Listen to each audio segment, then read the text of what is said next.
Mr. President, the charismatic bishop conference at the height of the issue of the fuel subsidy, when we thought it was biting so hard and Nigerians were getting a little bit worried, the charismatic bishop conference organized a very major event at which I was invited to be the guest speaker.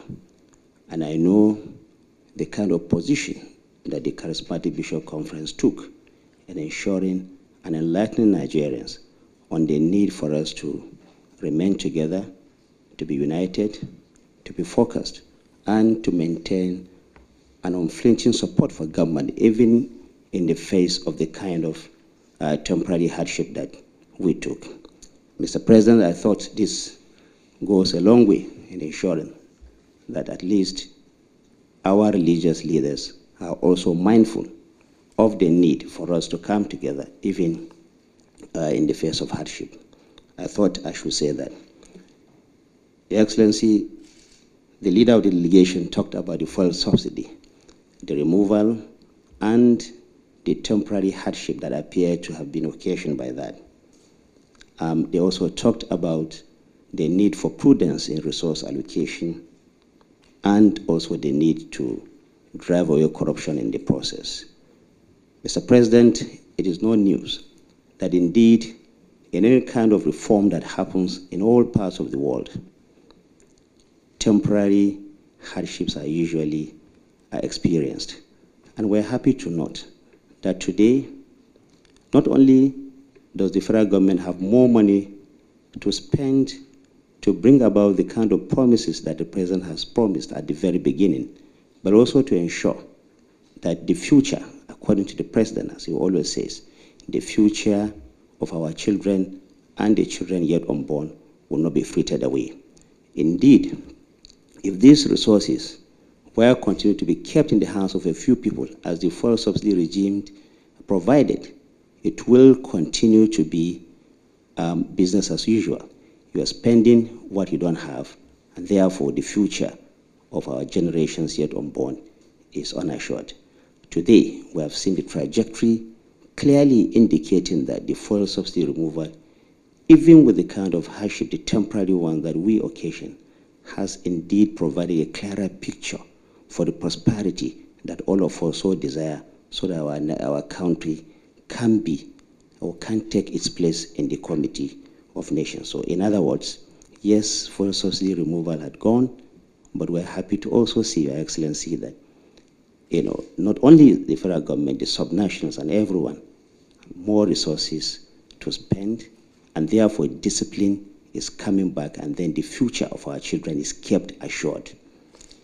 Your Excellency, the issue of insecurity was also touched here.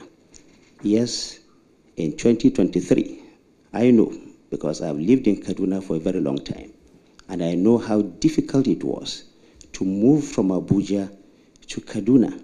Almost impossible for you to just take your car, fuel it, and begin to go on that road. Today, it is not the case. We know that farmers were finding it extremely difficult to go to the farms. We know that this has not completely gone away, but it is a reality that today no one asks question to move from Abuja to Kaduna or any part of the north again. This is not to say that it has been solved completely, but we are on the path to eliminating this insecurity in our lands completely. Mr. President, it is, of course, normal for people to say that there is difficulty in the land. But we have all seen, and like Mr. President has said, occasionally or usually during Ramadan periods, prices of food items go up. We have seen an unprecedented reduction in prices of food items at this time of the Ramadan.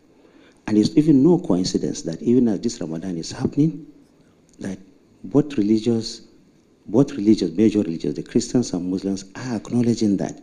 And we know that this is just the beginning. With the kind of investment happening in the agricultural sector, with the kind of support that the president is providing so that insecurity can be curbed permanently, with also the reassurance that the federal government and the subnationals are getting in terms of resource that is coming to them, Nigeria is indeed on its path to sustainable prosperity. We do know that, of course, this is not the end of story. It is only work in progress. Mr. President, sir, only today we woke up to the news of some kind of remark from faraway America that there is some kind of persecution of some religious groups, precisely the Christians in the northern part of the country. Somehow we are taken aback by that, because we know that you have worked so hard since you came to office to ensure that there is collaboration, there is cooperation, there is also unity that is being forged. Today, 2 hours ago, we were in the Friday Mosque with you, Mr. President. And now we're having the Christian community here. This is not coincidence. We had Ramadan, or we have Ramadan ongoing. We also have the Lent ongoing. These are all indications that no matter the challenges that we have seen before, Nigeria indeed is going along the path of unity progress that will lead to the prosperity that you have promised. Now, so many things have been said, teaching of morals in schools. The National Orientation Agency is working on that to ensure that both religions teach both the Bible and the Quran in our schools. The return of civic education, the reorientation that Mr. President has championed in his 1st of January address is being worked upon. Very soon, the President is going to launch and going to be at the vanguard of the National Values Charter campaign to ensure that Nigerians come together to reclaim our lost values for the progress of our country. I think I will need to stop there.